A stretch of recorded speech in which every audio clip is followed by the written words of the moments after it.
الذين اصطفى أما بعد فأعوذ بالله من الشيطان الرجيم بسم الله الرحمن الرحيم وإن من أهل الكتاب إلا ليؤمنن به قبل موته ويكون عليهم شهيدا وقال الله تبارك وتعالى هو الذي أرسل رسوله بالهدى ودين الحق ليظهره على الدين كله وكفى بالله شهيدا وقال النبي صلى الله عليه وسلم یغزو جیش من الکعبہ فإذا كانوا ببیضاء یخسف بأولهم وآخرهم وفي روایت ثم یبعثون علی نیاتهم او كما قال علیہ الصلاۃ والسلام۔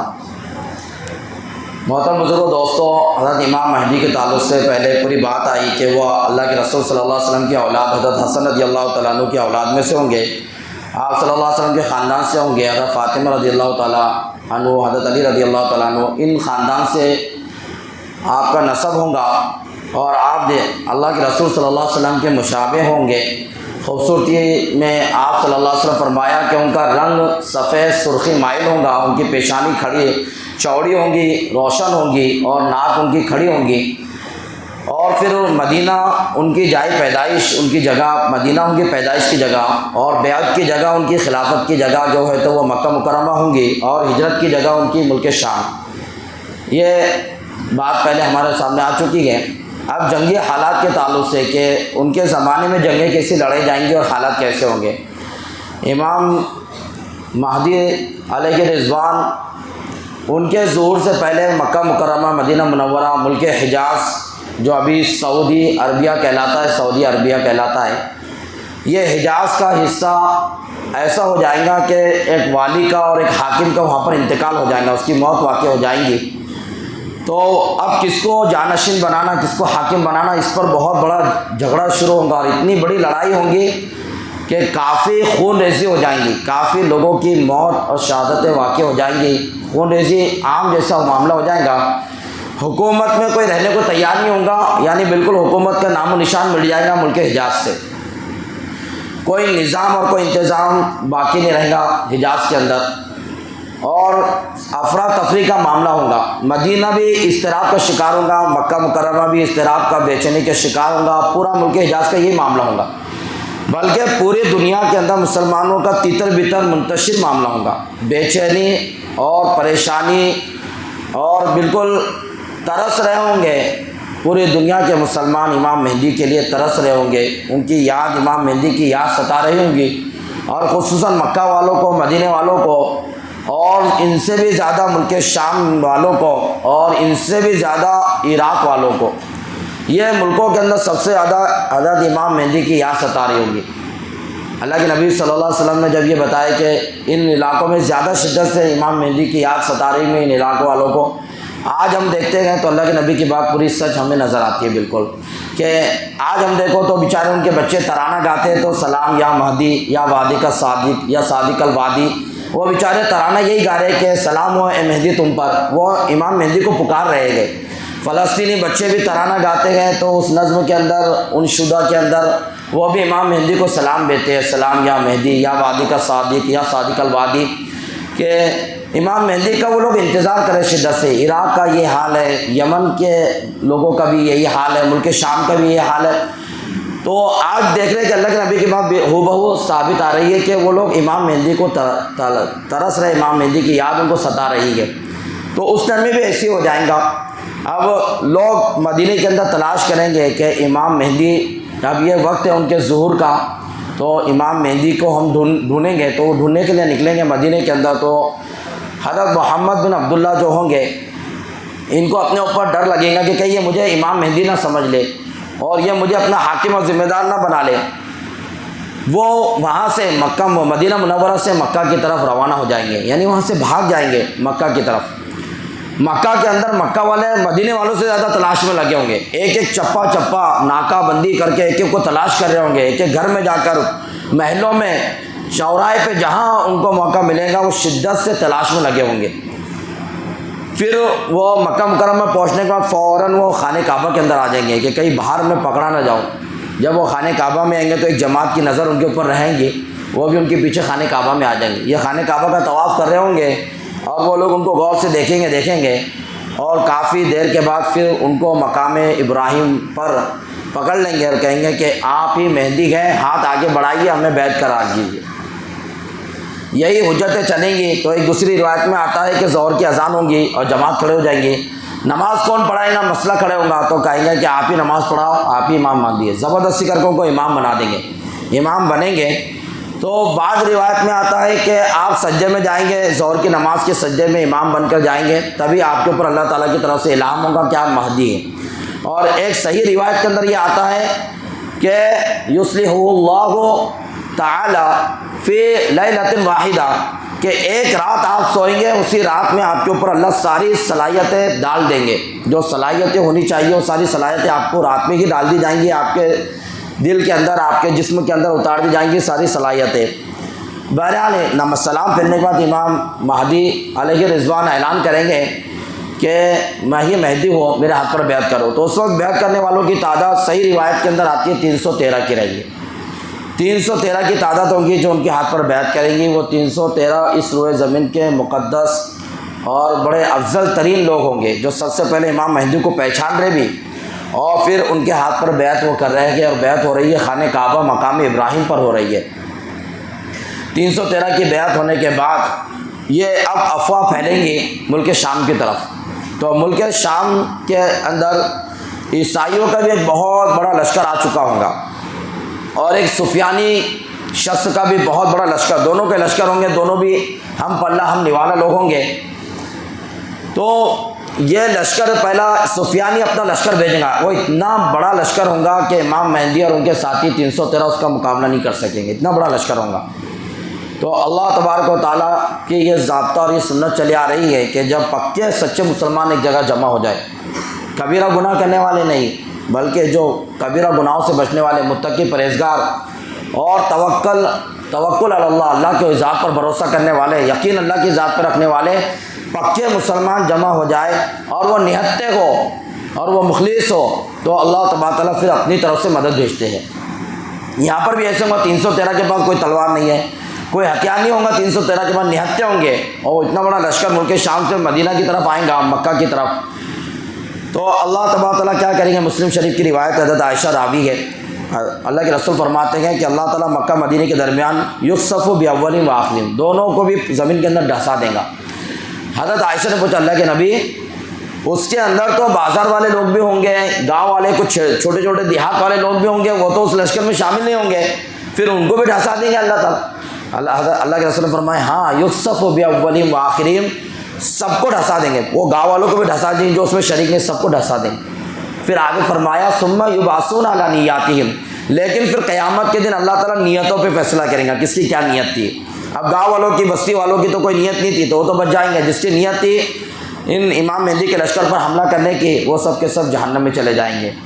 تو پورا لشکر جب دھس جائے گا اس میں سے ایک ہی آدمی بچے گا، وہ جائے گا اپنے سفیان، ملک شام دوڑتا ہوا اور اپنے سفیانی کو کہیں گا کہ ہمارا پورا لشکر زمین میں دھس گیا، کوئی بچا نہیں. وہ سفیانی کو غصہ اور تیز ہو جائے گا اور وہ دوسرا لشکر روانہ کرے گا. اس کا دوسرا لشکر روانہ کرنے سے پہلے ملک شام میں اور پوری دنیا کے اندر اب افواہ کیا پورا خبر پھیل جائیں گی کہ امام مہدی آ چکے گئے اور فلاں لشکر ان پہ حملہ کر رہا تھا تو پورا ڈھسا دیا گیا. اب سب مسلمانوں کو یقین ہو جائے گا کہ وہی امام مہدی ہے. تو سب سے پہلے ملک شام کے ابدال، علماء، مشائخ اور عراق کے فوجی دستے جو امام مہدی کو سب سے زیادہ ان کو یاد ان کو ستا رہی ہے اور ترس رہے امام مہدی کو دیکھنے کے لیے، وہ فوراً پہنچ جائیں گے مکہ مکرمہ میں اور امام مہدی کے ہاتھ پر بیعت کریں گے. اب یہ فوجی دستے عراق کے اور ملک شام کے ابدال اور مشائخ اور علماء، یہ مقدس اور مضبوط جماعت پہنچ جائیں گی، ایک لشکر مضبوط وہاں پہ تیار ہو جائے گا. جب سفیانی کا دوسرا لشکر پہنچے گا تو ادھر سے بھی امام مہدی کا لشکر اس کے مقابلے کے لیے نکلے گا اور بڑی گھمسان کی لڑائی ہوں گی اور یہ لشکر ان کے اوپر فتح پائیں گا اور بہت ہی زیادہ مال غنیمت اس لشکر کو حاصل ہوگا. اللہ کے نبی صلی اللہ علیہ وسلم فرمایا حدیث صحیح کے اندر کہ وہ لشکر سے جو محروم رہ گیا مال غنیمت سے، وہ محروم ہی رہ گیا. یہ اللہ کے نبی نے فرمایا، یعنی وہ اتنا بڑا مال ہوگا اور اس سے کوئی محروم رہ رہا تو وہ تو محروم ہی ہو گیا گویا کہ. تو بہت بڑا مال مسلمانوں میں تقسیم ہوگا، مسلمانوں کی طاقت اور بڑھ جائیں گی، اور مسلمانوں کا رعب پوری دنیا کے اندر ایک طرح سے خبر پھیل جائے گی کہ بڑے مضبوط ہو گئے یہ لوگ، اور یہ لوگ جنگجو ہو گئے، اب یہ لوگ جہاد کے اوپر آ چکے ہیں۔ ادھر دوسرے جو دیگر مسلمان ہوں گے جو حق پرست ہوں گے، وہ ان کو بھی اللہ کے نبی کی یہی نصیحت ہے، ہم تمام مسلمانوں کو یہی نصیحت ہے کہ اللہ کے نبی صلی اللہ علیہ وسلم فرمایا کہ تم امام مہدی کے ساتھ دینے کے لیے چلے جانا، وَلَوْ حَبْوًا عَلَى الثَّلْجِ، اگر تمہیں اس کے برف کی لادیوں پر رینگتے رینگتے کیوں نہیں جانا پڑے، گھسیٹتے رینگتے رینگتے کیوں نہیں جانا پڑے، تم کو پھر بھی وہاں پہ جانا ہے، یعنی کتنی بھی تکلیف تم کو اٹھانا پڑے اور کتنی بھی مصیبتوں کا سامنا کرنا پڑے، اگر امام مہدی کی سچی خبر تم تک پہنچ جائے تو تم سب کا کام یہ رہے گا کہ وہاں پر پہنچ جائے۔ تو جتنے حق پرست مسلمان ہوں گے اپنی اپنی جماعتوں کو لے کر، اپنے اپنے لیڈر اپنی اپنی جماعتوں کو لے کر امام مہدی کے پاس پہنچ جائیں گے، ایک کافی لشکر مسلمانوں کا وہاں پر بھی جمع ہو جائے گا۔ اب سفیانی کا دوسرا لشکر بھی بالکل ختم ہو چکا ہوگا اور نیست نابود ہو جائے گا وہ لشکر بھی،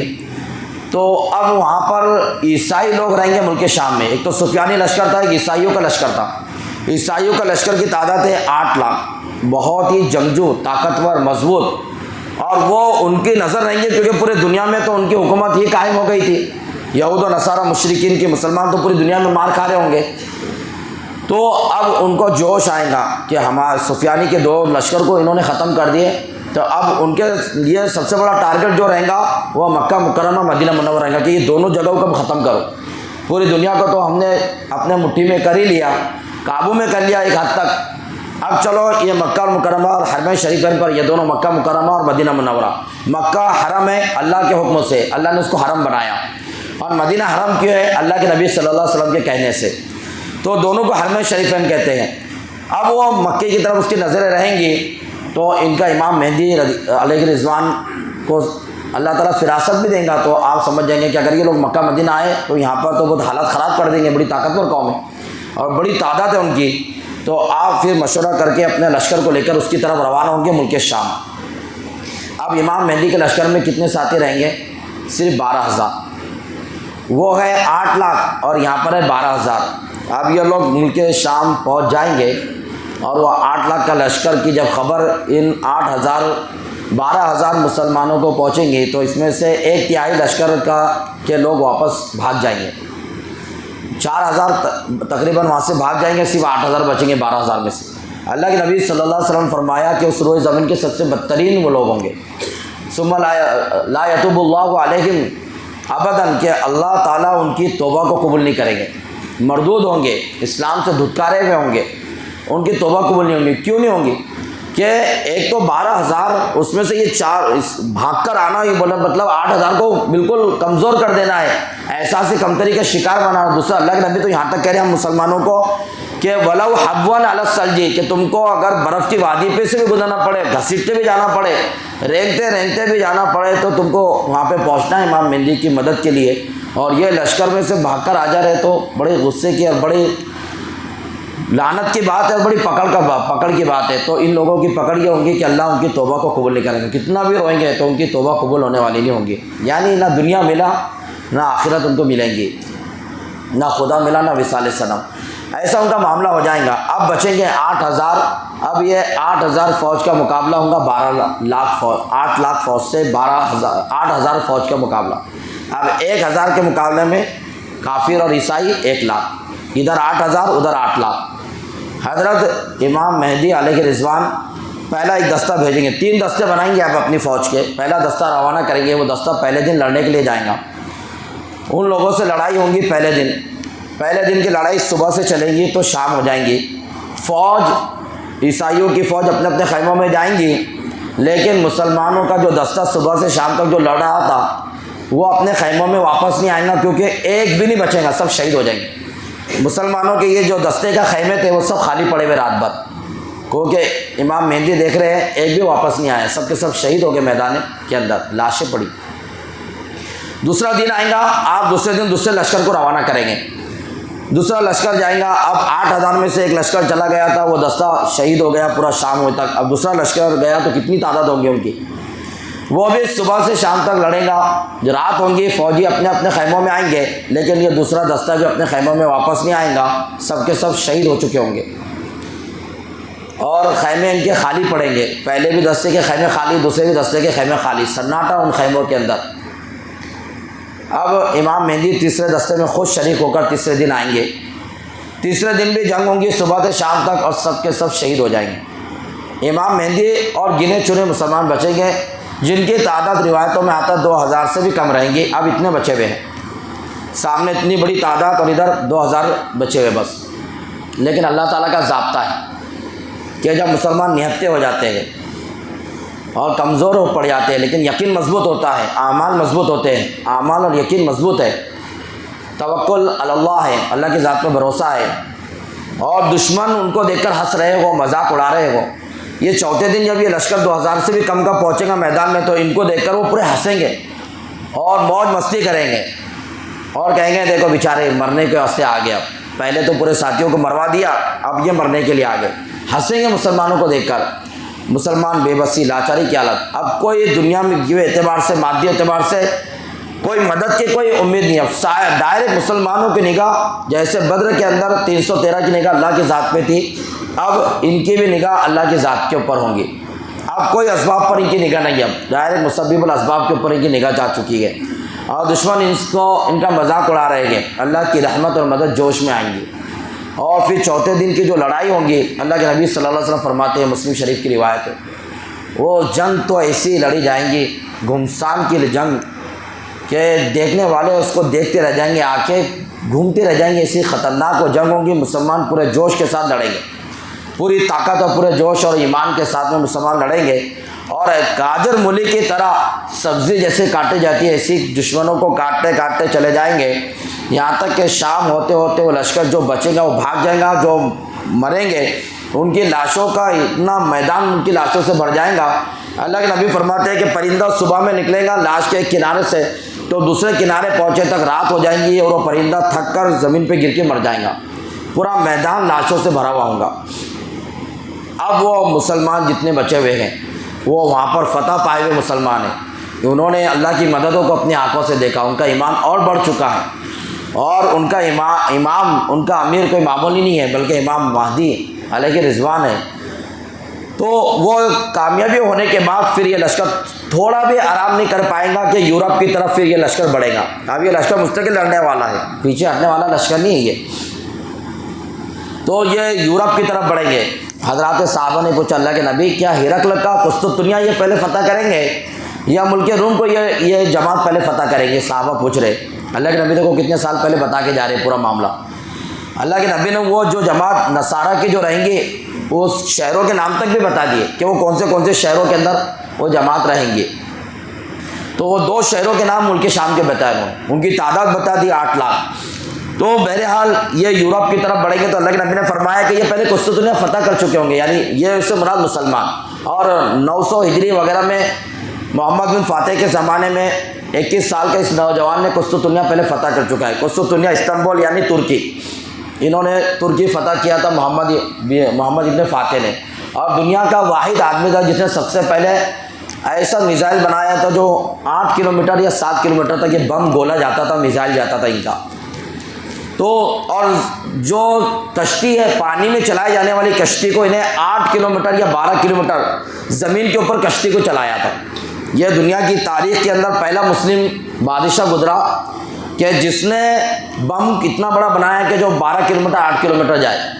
اور کشتی کو چلایا تو کہاں پر چلایا؟ کشتی اس نے چلائی زمین کے اوپر. 12 کلومیٹر پہاڑی راستہ اور تنگ راستہ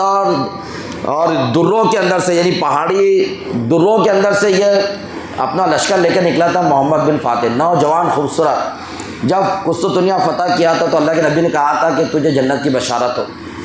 قسطنطنیہ فتح کرنے کے بعد یعنی ترکی کو فتح کیا تھا. ترکی یورپ کے اندر آتا اور ایک عیسائی ملک ہے. آج بھی عیسائی لوگوں کا ذہن ان لوگوں کا،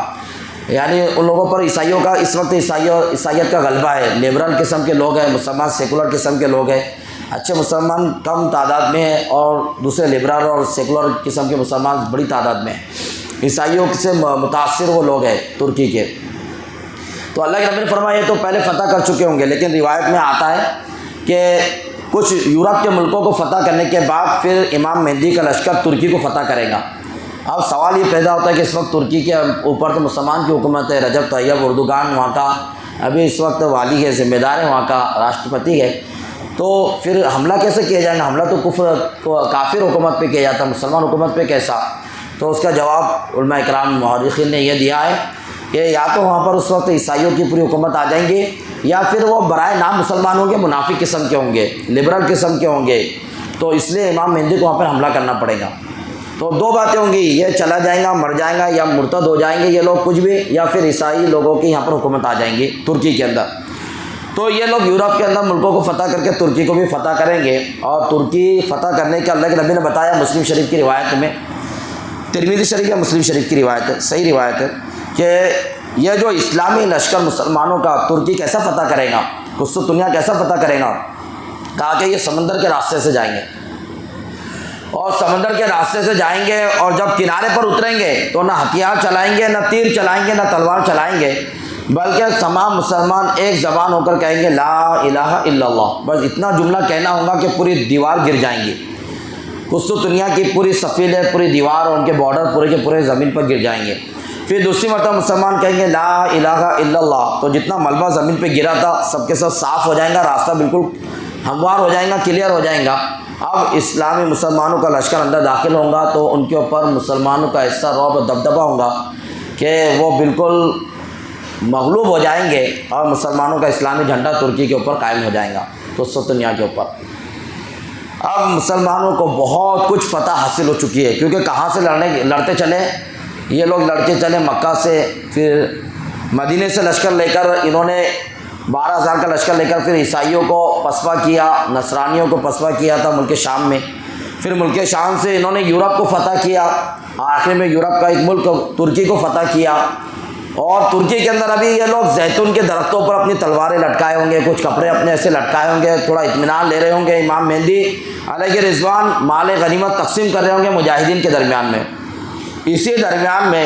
مجاہدین کے درمیان ابھی مال غنیمت تقسیم ہی ہو رہا ہوگا کہ اسی درمیان میں شیطان آواز لگائیں گا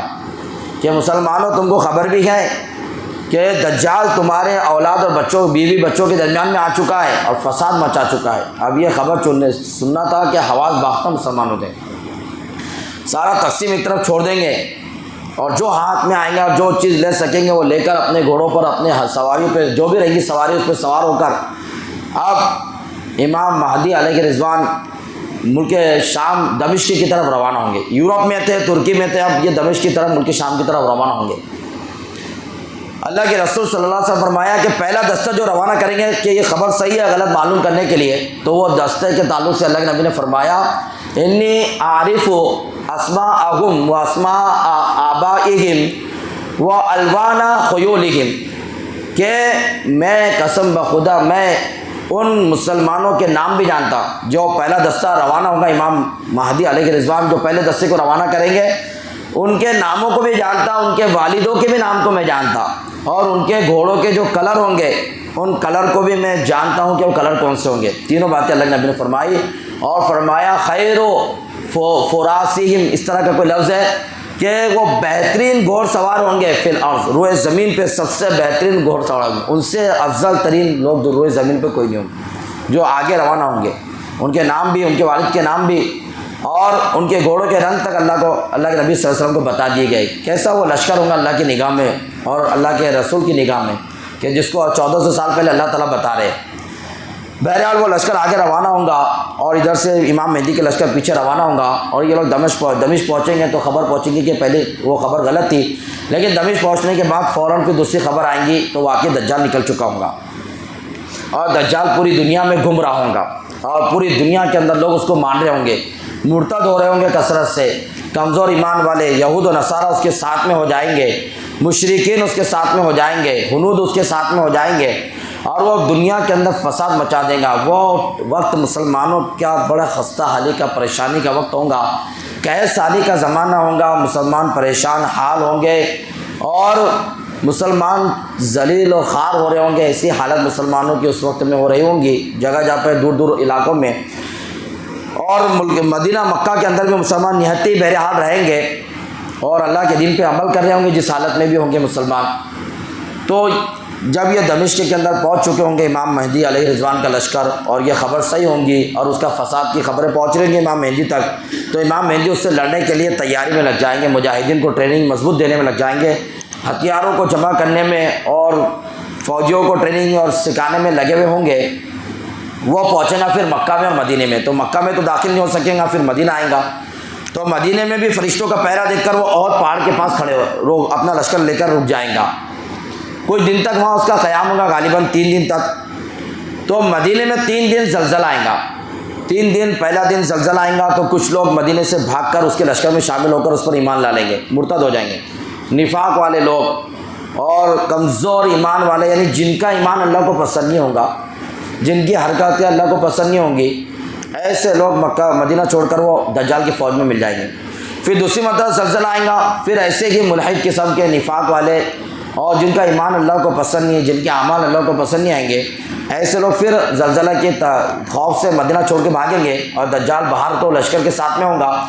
پھر وہ اس کے اوپر ایمان لا لیں گے، مرتد ہو جائیں گے۔ پھر تیسرے زلزلہ کے اندر بھی جو گنے چنے کمزور قسم کے رہ جائیں گے وہ بھی چلے جائیں گے۔ اب مدینے میں پختہ، پکے، صاف ستھرے،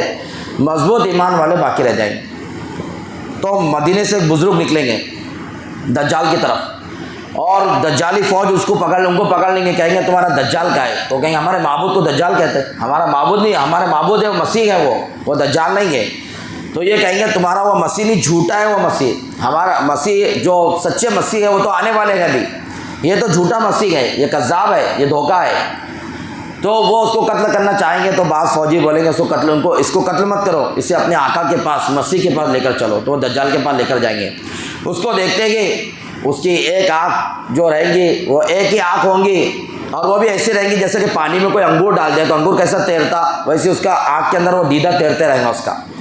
ایسی اس کی آنکھ رہیں گی۔ اس کی آنکھ کو دیکھ کر وہ پہچان لیں گے، جسم بہت چوڑا ہوگا اس کا، بہت چوڑا، بہت اونچا ہوگا،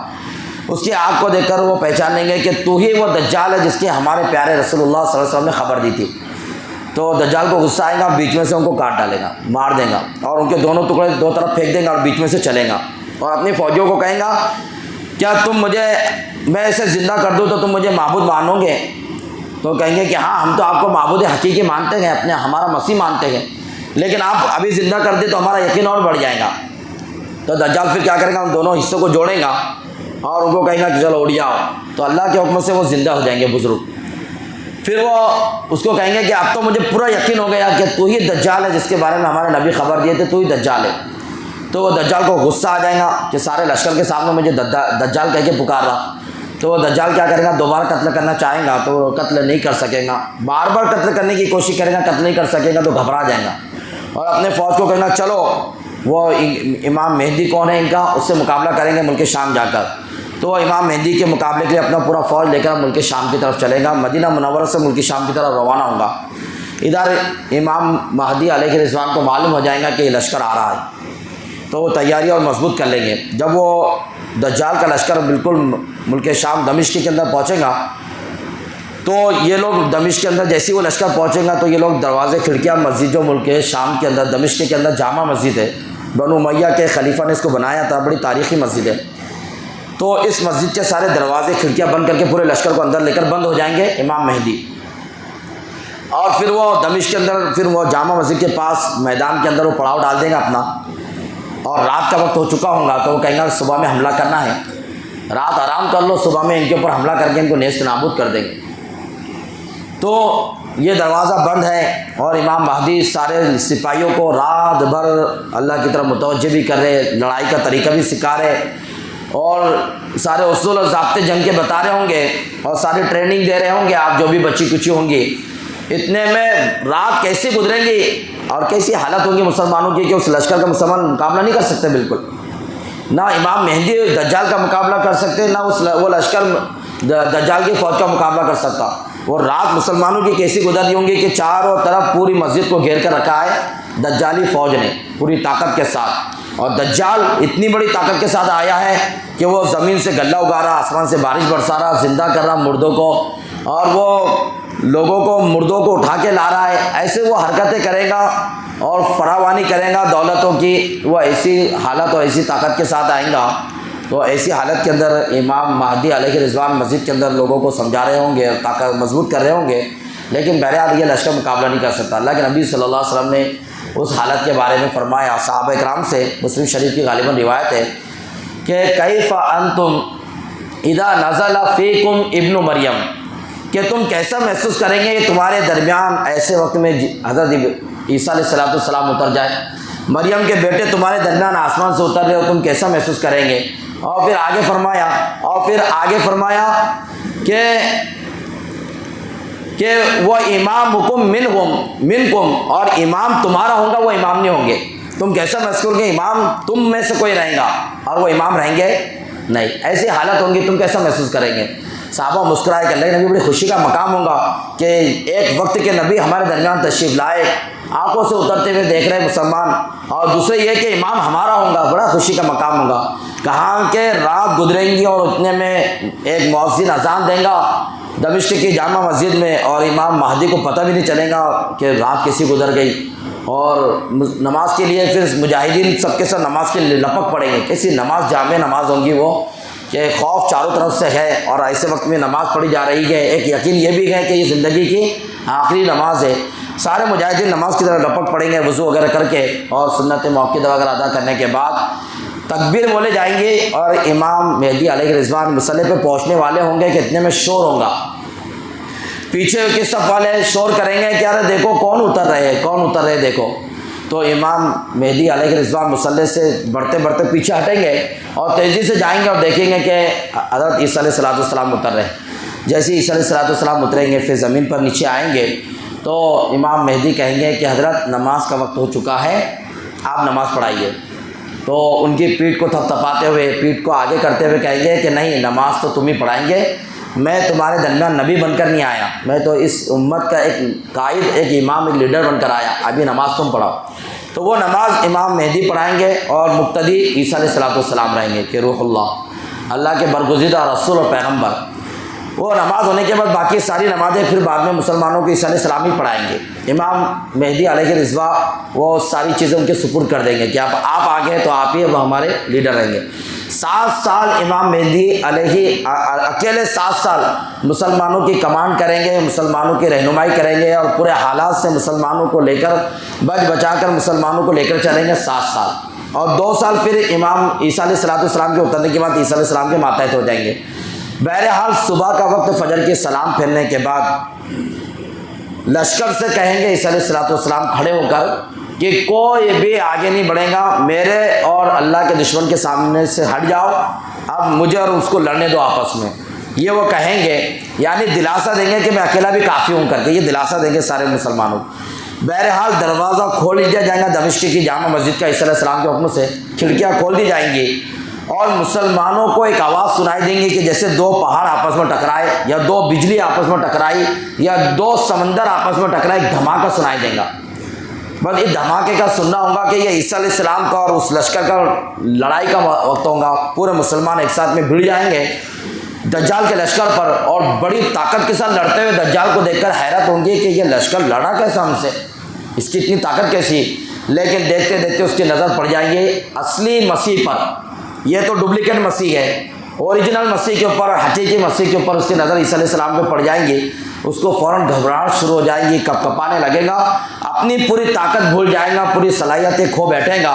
اور ایسی گھبراہٹ کی حالت میں مسلمان ٹوٹ پڑے اس کے لشکر کے اوپر، اور وہ مسلمان شہید ہو رہے، مار کھا رہے، ایسی حالت کے اندر وہ اپنے لشکر کو کہے گا کہ بھاگو یہاں سے، وہ آگے بھاگ رہا ہوگا، اس کا لشکر اس کے پیچھے بھاگ رہا ہوگا، اور حضرت عیسیٰ علیہ السلام اور یہ حضرت امام مہدی علیہ رضوان کا پورا لشکر عیسیٰ علیہ السلام کے ساتھ اس کا پیچھا کر رہا ہوگا، اور جو مڑ رہے ہوں گے راستے میں سب کٹتے مرتے جا رہے ہوں گے۔ عیسیٰ علیہ السلام کے نزول پر اصل میں جب میدان میں عیسیٰ علیہ السلام کو دیکھیں گے تو کئی عیسائی اسی وقت مسلمان بن جائیں گے، کئی عیسائی عیسیٰ علیہ السلام کو دیکھتے ہی عیسائی مسلمان بن جائیں گے، بعد میں مورخین کہتے ہیں کہ مکمل عیسائی مسلمان بن جائیں گے۔ اب اتنی بڑی تعداد عیسائیوں کی مسلمان بن جائیں گی تو وہ لشکر بہرحال پسپا ہونا ہی ہونا ہے، اور دوسری بات کہ مسیح دجال کا، وہ دجال کذاب کا ان کو جو بھروسہ تھا وہ مٹ گیا کہ اس کی صلاحیت وہی کھو دیا اس نے، اس کا پورا جادو ختم ہو گیا، تو وہ پورے پسپا ہو کر بھاگیں گے۔ اب وہ بھاگیں گے اسرائیل کی طرف،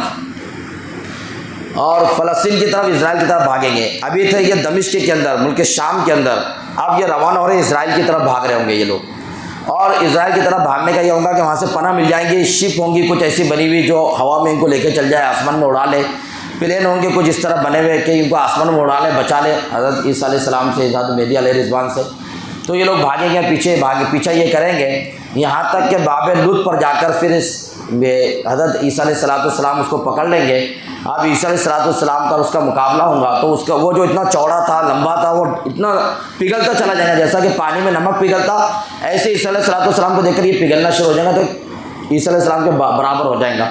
حضرت عیسیٰ علیہ السلام اگر اس کو نہ بھی مارے تو یہ پگھل کے ختم ہو جائے گا، لیکن بہرحال عیسیٰ علیہ السلام اس کو قتل کریں گے اور اس کی گردن کاٹ کر تلوار پر ایسا اونچا کریں گے اور کہیں گے کہ یہ دیکھو تمہارا معبود جس کو تم اپنا معبود بنا بیٹھے تھے، آج دیکھو اس کی کیا حالت ہوئی۔ پھر عیسیٰ علیہ السلام حکم دیں گے کہ چاہو پورے یہودیوں کو قتل کرو۔ اس وقت میں پوری دنیا کے یہودی، جہاں بھی یہودی گئے، اس ملک میں کہیں بھی یہودی گئے، پورے سمیٹ کر اس وقت دجال کے ساتھ میں آ جائیں گے اور اس اسرائیل کے اندر آ جائیں گے پورے یہودی، اور مسلمانوں کے ہاتھوں سے کاٹے جائیں گے۔ لیکن ہر درخت پتہ بتا دیں گا یہودیوں کا، ہر پتھر پتہ بتا دیں گا کہ میرے پیچھے یہودی ہے، چھپا ہے، مسلمان اس کو قتل کر دو، مسلمان اس کو قتل کرے گا۔ لیکن غرقت کا درخت بتائے گا نہیں پتہ، غرقت کے پیچھے جتنے یہودی چھپیں گے بچ جائیں گے، لیکن وہ سب کے سب یہودی ایمان لا لیں گے عیسیٰ علیہ السلام پر، سب کے سب مسلمان بن جائیں گے۔ اور پھر دو وعدے اللہ تعالیٰ نے جو کیے وہ پورے ہوں گے۔ ایک وعدہ عیسیٰ علیہ السلام سے کیا کہ وَإِن مِّنْ أَهْلِ الْكِتَابِ إِلَّا لَيُؤْمِنَنَّ بِهِ قَبْلَ مَوْتِهِ وَيَوْمَ الْقِيَامَةِ يَكُونُ عَلَيْهِمْ شَهِيدًا، کہ یہ اہل کتاب یہود و نصارہ اے عیسیٰ تم پر ایمان لائیں گے، اس کے بعد تم کو وفات ہوگی، اس سے پہلے تم کو وفات بھی نہیں ہوگی۔ حضرت عیسیٰ علیہ السلام کو وفات کیا ہوئی؟ وہ تو اللہ نے آسمان پہ اٹھا لیا۔ جب آسمان پہ اٹھائے جا رہے تھے تو اللہ نے عیسیٰ علیہ السلام سے وعدہ کیا، عیسیٰ تم اس دنیا میں آئیں گے ضرور، رسول بن کر آئیں گے، نبی بن کر آئیں گے، آپ دنیا کے اندر ضرور آئیں گے، اور یہ یہود و نصارہ تم پر ایمان لائیں گے، ابھی نہیں لائے تو بعد میں تم پر ایمان لے آ جائیں گے۔ اہل کتاب میں یہود نصارہ دونوں داخل ہیں، تو اللہ کا وہ وعدہ پورا ہوگا، جو یہودی بچیں گے وہ من اہل کتاب من داخل ہے، اہل کتاب میں سے، تو اہل کتاب میں سے جو بچیں گے یہودی وہ ایمان لائیں گے عیسیٰ علیہ السلام پر۔ اور دوسرا وعدہ جو اللہ تعالیٰ نے قرآن پاک کے اندر اس امت محمدیہ سے، اللہ کے رسول سے کیا کہ هو الذی ارسل رسولہ بالہدی، کہ اللہ اس ذات کا نام ہے جس نے اپنے رسول کو ہدایت دے کر بھیجا، رشد و ہدایت کے ساتھ، دین حق کے ساتھ، دین مبین کے ساتھ اس دنیا میں بھیجا، لیظہرہ علی الدین کلہ، کہ یہ دین، یہ اسلام پورے دین پر غالب آ جائے، پورے دنیا کے اوپر غالب آ جائے۔ تو وہ وعدہ پورا ہونے کا دن وہ دن رہے گا جس دن یہودی ایمان میں داخل ہو جائیں گے، نصرانی پہلے ہی مسلمان ہو جائیں گے اور دجال کا قتل ہو جائے گا۔ وہ دن پوری دنیا کے اندر مسلمانوں کا دن ہوگا، پوری دنیا میں اسلام کا پرچم لہرائے گا، اسلام پوری دنیا کے اندر آ جائیں گا، اور امن و امان ایسا آ جائے گا کہ شہر کو لوگ دیکھیں گے کہ بکریوں کے ساتھ میں گھوم رہا ہے، اور بھیڑیا بکریوں کے ساتھ میں گھوم رہا ہے، بلی، کتا اور چوہا ایک ساتھ میں گھوم رہے ہیں، کوئی کسی پہ حملہ نہیں کر رہا۔ ایسا امن، ایسا سکون، بیماریاں نیست نابود ہو جائیں گی، اولاد کثرت سے ہونے لگیں گی، مال کی فراوانی اور زمین سے غلہ اور وقت پہ بارش کی ایسی فراوانی ہوں گی کہ لوگ مال لے کے نکلیں گے، زکوٰۃ لے کے نکلیں گے، لیکن پوری دنیا میں کوئی مسلمان زکوٰۃ کا لینے والا نہیں ملے گا۔ ایسا دنیا کے اندر حالات آ جائیں گے، لیکن قربانیوں کے بعد، کئی حالات، خراب حالات کے بعد پھر سازگار حالات آئیں گے۔ تو وہ دن ہوگا کہ اللہ تبارک تعالیٰ کی طرف سے دو وعدے پورے ہوں گے، جو عیسیٰ علیہ السلام سے وہ وعدہ بھی، اور جو اللہ کے رسول سے وہ وعدہ بھی پورا ہوگا۔ اور اللہ کے نبی کی حدیث بھی ہے، ترمذی شریف کی روایت، کہ کوئی کچا پکا مکان، کوئی دیہات اور شہر اور کوئی جنگل اور آبادی اور کوئی سمندر ایسا نہیں بچے گا کہ جہاں پر اسلام نہ پھیلے۔ ہر جگہ کچے پکے مکان میں اسلام داخل ہو جائے گا، جو عزت سے مانے گا وہ مان کر عزت دار ہو کر مسلمان بن جائے گا، امن میں آ جائے گا، جو عزت سے نہیں مانے گا وہ تلوار سے مان کر مسلمان ہو جائے گا، یا مر جائے گا، قتل ہو جائے گا، جہنم میں چلے گا۔ لیکن بہرحال یہ دین، یہ اسلام پوری دنیا کے اندر آ جائے گا، اور اور یہ دین پوری دنیا میں غالب آئے گا۔ اب ایک ہی جماعت رہیں گے، مسلمانوں کی جماعت، اور ایک ہی طریقہ رہیں گا جو حضرت امام مہدی علیہ رضوان بتائیں گے۔ اللہ کے رسول کا وہ طریقہ، وہ ایک ہی طریقہ رہیں گا۔ ہمارے سارے اختلاف ختم ہو جائیں گے، کون کون سے فرقے کا، کون کون سی تنظیم کا، یہ ساری تنظیمیں، یہ سارے فرقے ختم ہو جائیں گے۔ سب کے سب امت مسلمہ تھی اللہ کے رسول کے زمانے میں، اب دوبارہ یہ امت مسلمہ بن کر زندگی گزاریں گے۔ ایسا وقت گزرے گا امام مہدی کا 2 سال حضرت عیسیٰ علیہ السلام کے ساتھ گزریں گے، پھر امام مہدی علیہ رضوان کا انتقال ہوگا 49 سال کی عمر میں، پھر آپ کی نماز جنازہ پڑھ کے مسلمان دفن کریں گے۔ پھر 40 سال عیسیٰ علیہ السلام اس کے بعد دنیا میں رہیں گے۔ عیسیٰ علیہ السلام کا پھر نکاح ہوگا، ابھی تک نکاح نہیں ہوا تھا، عیسیٰ علیہ السلام کا نکاح ہوگا۔ اس سے بھی علماء کرام مفسرین مورخین کہتے ہیں کہ نکاح کتنا ضروری ہے۔ اللہ نکاح کرا کے ہی وفات دیں گے، اس سے پہلے وفات نہیں آئیں گی۔ جو مسلمان نکاح نہیں کر رہے، جو مسلمان ایسی زندگی گزارے، وہ اللہ کے رسول کو قیامت میں کیا منہ دکھائیں گے؟ کہ بغیر اپنا شہر سلوڑ کے اندر تعداد بڑھتی جا رہی ہے ان لوگوں کی، کہ لڑکیاں کی بھی اور لڑکوں کی بھی، کہ ان کے گھر والے شادی نہیں کر پا رہے بیچاروں کے، ایسی دنیا سے چلے جا رہے بیچارے، شادی نہیں کر پا رہے۔ اللہ کے نبی صلی اللہ علیہ وسلم کی حدیث ہے، دیکھو کہ ملعون ہے میرا وہ امتی جو بغیر نکاح کے دنیا سے چلے جائے۔ ملعون کہا اللہ کے نبی۔ ایک صحابی کو دیکھا، کہا کہ نکاح کیوں نہیں کرتے؟ پھر طاقت نہیں ہے نکاح کرنے کی۔ اللہ نبی ہے، پھر کیوں نہیں کرتے؟ کر لوں گا۔ کہا کہ شیطان کا بھائی مت بنو، شیطان کا ساتھ مت دو، میری سنت ہے نکاح کر لو۔ اور پھر آگے فرمایا کہ انہی صحابی کو فرمایا فمن رغب عن سنتی، جو میرے سنت سے انکار کرے گا یا اعراض کرے گا، فلیس منی، وہ میرا امتی نہیں ہے، وہ مسلمان نہیں ہے۔ پھر تو بہرحال عیسیٰ علیہ السلام دنیا میں آئیں گے، 33 سال کی عمر ہوں گی، آپ کا باقاعدہ نکاح ہوگا اور آپ کو اولاد بھی ہوں گی، آپ کی اولاد بھی بڑھیں گی، آپ کی اولاد کی بھی کثرت ہوگی۔ اس کے بعد 40 سال کے بعد پھر آپ کی وفات ہوں گی، اور اللہ کے نبی صلی اللہ علیہ وسلم نے بتایا کہ میرے بازو میں پھر عیسیٰ علیہ السلام دفن ہوں گے۔ ابو بکر صدیق، عمر فاروق، اللہ کے نبی اور عیسیٰ علیہ السلام، یہ 4 ہستی اس روئے زمین کی جو بڑی مقدس ہستی ہے، یہ وہاں پر دفن ہو گیا۔ عیسیٰ علیہ السلام کی جگہ باقی ہے۔ مورخین تاریخ کے لکھنے والوں نے کہا کہ جب حضرت حسن رضی اللہ تعالیٰ عنہ کا انتقال ہوا تو حضرت حسن کو دفن کرنے کے لیے کہا گیا، تو حضرت عائشہ نے اجازت دے دی، لیکن بنو امیہ والوں نے حضرت حسن کو دفن کرنے سے روک دیا کہ نہیں، ہم دفن نہیں کرنے دیں گے۔ جب حضرت عثمان کو دفن نہیں کیا گیا تو حضرت حسن کو بھی وہاں پہ دفن نہیں کیا جائے گا، تو پھر جنت البقیع میں دفن کرنا پڑا حضرت حسن کو۔ اس کے بعد پھر وفات ہوئی، غالباً ایک صحابی ہے حضرت معاویہ ہی غالباً، ان کو بھی دفن کرنے کا موقع آیا تو دفن نہیں کیا گیا۔ پھر حضرت عائشہ رضی اللہ تعالیٰ عنہ کا دفن کا وقت تھا تو حضرت عائشہ نے کہا کہ نہیں، مجھے جنت البقیع کے اندر دفن کر دینا۔ اور بھی ایک صحابی برگزیدہ صحابی کا انتقال، وفات ہوئی، ان کو بھی وہاں دفن کرنے کا موقع آیا تو نہیں کر سکے۔ حضرت عبدالرحمن ابن عوف، عشرہ مبشرہ، ان کو بھی جنت البقیع میں دفن کرنا پڑا، تو وہ جگہ باقی رہی بہرحال، دفن کوئی ہو نہیں سکا اس جگہ پر۔ اس جگہ پر حضرت عیسیٰ علیہ السلام دفن ہوں گے۔ پھر اللہ کے نبی نے فرمایا قیامت کے دن جب ہم اٹھیں گے تو عیسیٰ علیہ السلام میرے بازو میں ہوں گے، میں عیسیٰ علیہ السلام کے بازو میں ہوں گا، ہم دونوں ساتھ میں ہوں گے، اور پھر ایک طرف دائیں طرف ابو بکر صدیق ہوں گے اور پھر بائیں طرف عمر فاروق ہوں گے، اور ہم چاروں بھی جنت البقیع کے اور احد کے شہداء کے ساتھ میں میدان حشر کے اندر پہنچیں گے۔ تو بہرحال یہ حالات اس دنیا کے اندر مسلمانوں کو درپیش ہے، آنے ہے، اور ہم اس ٹائم میں جو چیز کام آنے والی ہے ایسے حالت کے اندر وہ ہے مضبوط ایمان۔ اس لیے اپنے ایمان پر محنت ہم لوگوں کا فرض ہے، سب سے پہلے فریضہ یہ ہے اپنے ایمان کو ہم لوگ مضبوط کریں۔ اور یہ واقعات اللہ کے نبی اس لیے بتا کے گئے کہ ہمارا ایمان اور مضبوط ہو جانا، ڈگمگانا نہیں، گھبرانا نہیں ایسے وقت میں۔ اللہ تعالیٰ کے نصیب عمل کی توفیق عطا فرمائے۔